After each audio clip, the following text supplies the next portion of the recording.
சுற்றுலா, தொழில் முதலீடு ஆகியவற்றை கவர்ந்து இழுக்கும் எண்ணத்திலேயே சென்னையில் ஃபார்முலா 4 கார் பந்தயம் நடத்தப்படுவதாக விசிக தலைவர் தொல் திருமாவளவன் தெரிவித்துள்ளார். சென்னையில் கடந்த 2014ஆம் ஆண்டு நடைபெற்ற விசிக ஆர்ப்பாட்டத்தில் தலித் அல்லாத பிற சமூகத்துக்கு எதிராக பகையை தூண்டும் வகையில் பேசியதாக தொல் திருமாவளவன் மீது வழக்கு பதிவு செய்யப்பட்டுள்ளது. வழக்கு விசாரணைக்கு இதுவரை அவர் ஆஜராகாமல் இருந்து வந்ததால் நீதிமன்றம் அவருக்கு பிடிவாரண்ட் பிறப்பித்தது. இந்நிலையில் புதுச்சேரி சிறப்பு நீதிமன்றத்தில் நீதிபதி ரமேஷ் முன்பு தொல் திருமாவளவன் இன்று ஆஜராகி குற்றப்பத்திரிகையை பெற்றுக் கொண்டார். தொடர்ந்து செய்தியாளர்களை சந்தித்த அவர் தன் மீது தொடரப்பட்டுள்ள இந்த வழக்கு பொய்யானது எனவும் வழக்கை தள்ளுபடி செய்ய கோரி விண்ணப்பித்துள்ளதாகவும் அவர் கூறினார்.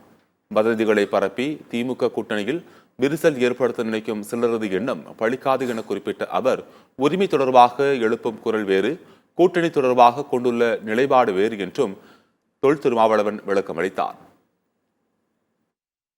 விளையாட்டுத் துறையின் சார்பிலே நடத்தப்படுகிற பல்வேறு நிகழ்வுகளில் இதுவும் ஒன்று. இதுபோன்ற போட்டிகளை நடத்துவதன் மூலம் தலைநகர் சென்னையில் சுற்றுலா பயணிகளை கவர்ந்து இழுக்கக்கூடிய ஒரு வாய்ப்பாகவும் இது அமையும். தொழில் முதலீட்டாளர்களை சென்னையை நோக்கி, தமிழகத்தை நோக்கி ஈர்ப்பதற்கு ஏதுவாக அமையும். விரிசல் விடாதா என்று ஏங்கி கிடப்பவர்கள் பரப்புகிற வதந்தி இது.